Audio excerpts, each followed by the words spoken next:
మేడిగడ్డ, అన్నారము, సుందిల్ల ఇక్కడ బ్యారేజీలు కట్టి మేడిగడ్డ నుంచి లిఫ్ట్ చేసి అన్నారంలో పోస్తాం, అన్నారంలో నుంచి లిఫ్ట్ చేసి సుందిల్లలో పోస్తాం, సుందిల్లలో నుంచి నీళ్లు లిఫ్ట్ చేసి మిడ్మానేర్లో పోస్తాం, అక్కడి నుంచి మిగతా ప్రాంతాలకు నీటిని తరలిస్తామని చెప్పి ప్రాజెక్టు రీడిజైనింగ్ అని ఒక బ్రహ్మ పదార్థాన్ని కనిపెట్టి 38,500 కోట్ల రూపాయల అంచనాతో ప్రారంభమైన ఈ పనులను 1,47,000 కోట్ల రూపాయలకు పెంచింది అధ్యక్ష. అది కూడా పూర్తి డీటెయిల్ ప్రాజెక్ట్ రిపోర్ట్ ఉందా అంటే అది కూడా లేదు. ఇప్పటికీ 1,47,000 కోట్ల రూపాయలకు చేరింది. అది ఇంకా భవిష్యత్తులో పూర్తి చేయాలంటే 2.5 లక్షల కోట్లు అయిద్దా ఎంత అవుతా ఇంతవరకు అంచనాలు వేయడానికి కూడా సాహసం చేసే పరిస్థితి లేదు. సరే, అంచనాలు ఎట్లా పెంచిండ్రు, ప్రాజెక్టు రీడిజైనింగ్ ఎట్లా చేసిండ్రు, సాంకేతిక పరమైన అంశాలేంది, సాంకేతిక నిపుణులు ఇచ్చిన ప్రాజెక్టు డిజైన్ ఏంది, దాని తర్వాత జరిగిన నిర్మాణం ఏంది, నిర్మాణం తర్వాత జరిగిన నిర్వహణ ఏంది, ఇవన్నీ ఒక్కెత్తైతే ఈరోజు మేడిగడ్డ బ్యారేజ్ అనేది కుంగిపోయింది అధ్యక్ష. కుంగిపోయినప్పుడు గతంలో ఉన్న ప్రభుత్వం ఏం చెప్పింది, బ్యారేజీ కింద ఇసుక కదిలింది, ఇసుక కదిలితే ప్రాజెక్టు కుంగింది అని చెప్పిండ్రు అధ్యక్ష. నేను తమరి ద్వారా అడుగుతున్న అధ్యక్ష, ఇసుకలో పేక మేడలు కట్టిండ్రు అధ్యక్ష. ఇసుక కదిలేటట్ల ప్రాజెక్టు బ్యారేజు కట్టి 1,000 కోట్ల రూపాయలు ఖర్చు పెట్టి ఈరోజు అది కుంగిపోయితే చుట్టూత పోలీసు పహారాలు, వాఘా బార్డర్లో కూడా అంత పోలీసు పహారాలు లేవు. అంటే భారత్ పాకిస్తాన్ సరిహద్దులో వాఘా బార్డర్ ఉంటుంది. అంటే పాకిస్తాన్లోకి వెళ్ళాలి అని అంటే అక్కడ మొత్తం శత్రు దుర్భేద్య విధంగా పహారాలు కాస్తుంటారు పోలీసులు, అక్కడ ఉండే ఆర్మీ.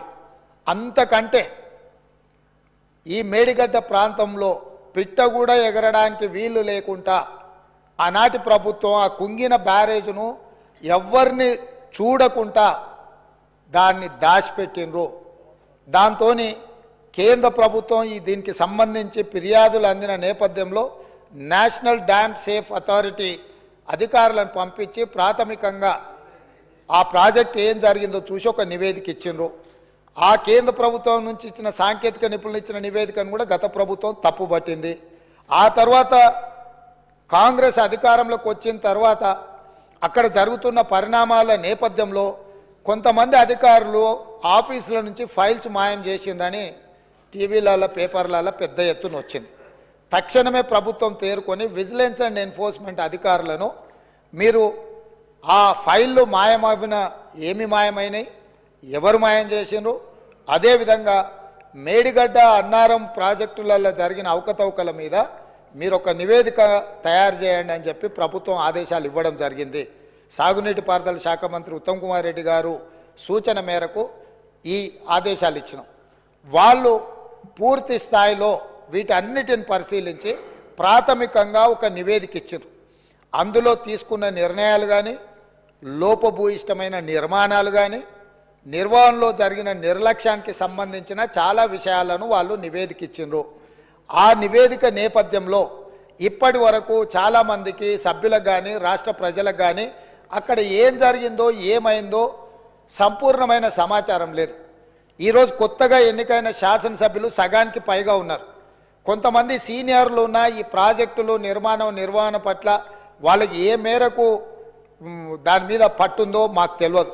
అందుకే మేము ఒక మంచి ఆలోచన చేసి ఉప ముఖ్యమంత్రి గారు ఆ మంత్రిని శాసనసభ నియోజకవర్గం నుంచి ఎమ్మెల్యేగా ఎన్నికై ఈరోజు మంత్రిగా IT and industries legislative affairs మినిస్టర్గా ఉన్న దుద్దిల్ల శ్రీధర్ బాబు గారు మనల్ని అందరినీ అక్కడికి రాండి, మీరందరూ చూడండి, అక్కడ ఏం జరిగిందో తెలుసుకోవాల్సిన బాధ్యత ప్రతి శాసనసభ్యుడు శాసన మండలి సభ్యుల మీద ఉన్నది. రేపు ఈ సభలో జరగబోయే చర్చలో కల్లారా చూసి ఇచ్చిన నివేదికల మీద మనం చర్చ చేపట్టాలి అని చెప్పి వారు సూచన చేసిండ్రు.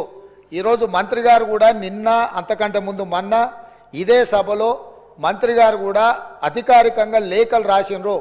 ఇంక్లూడింగ్ ప్రధాన ప్రతిపక్ష నాయకుడు కల్వకుంట్ల చంద్రశేఖరరావు గారికి, అదేవిధంగా భారతీయ జనతా పార్టీకి, ఎంఐఎంకు, సిపిఐ సభాపక్షాలకు అందరికీ కూడా ఉత్తమ్ కుమార్ రెడ్డి గారు లేఖ రాసి ఈరోజు 10 గంటలకు సభా సమావేశాన్ని ఏర్పాటు చేసుకొని దీని మీద ఆహ్వానం పలికి ఆ తర్వాత మనము అక్కడికి బయలుదేరదామని చెప్పడం జరిగింది అధ్యక్ష.